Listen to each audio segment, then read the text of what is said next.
5, 1988, ipinanganak si Maha. Solo anak siya ng late actor na si Ross Rival at ni Thelma Andres na unfortunately hindi tumagal ang relasyon. Naiwan si Maha kay Mami Thelma na siyang solong bumuhay sa kanya. Bumalik pa siya. Umalis kami, kinuha ko ng elder sister ko kasi ayaw niya naman nakikita kami gano'n, alam mo na. So, inuwi kami sa probinsya. Nag-abroad ako dahil na single mom ako. So, gusto ko rin mapalaki yung anak ko na, alam mo na, medyo maganda sana ang future niya.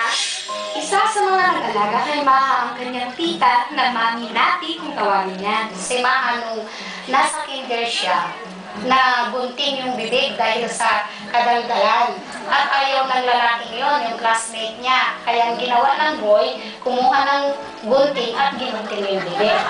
Kaya sabi ko, naku, galit na galit ako noon. Bakit ka kasi ginunting? Sabi ko, ang sagot niya, Mama, madaldal kasi ako. Pero sa likod ng kakulitan ito ni Maha ay iba't ibang dreams na daladala niya sa kanyang puso.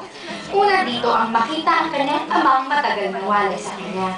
Sa tulong ng columnist and talent manager na si Chit Ramos, nakarating ang dream na ito ni Maha sa The Buzz. Kasi kaya ko siya gusto makita kasi sobrang tagal na hapon na hindi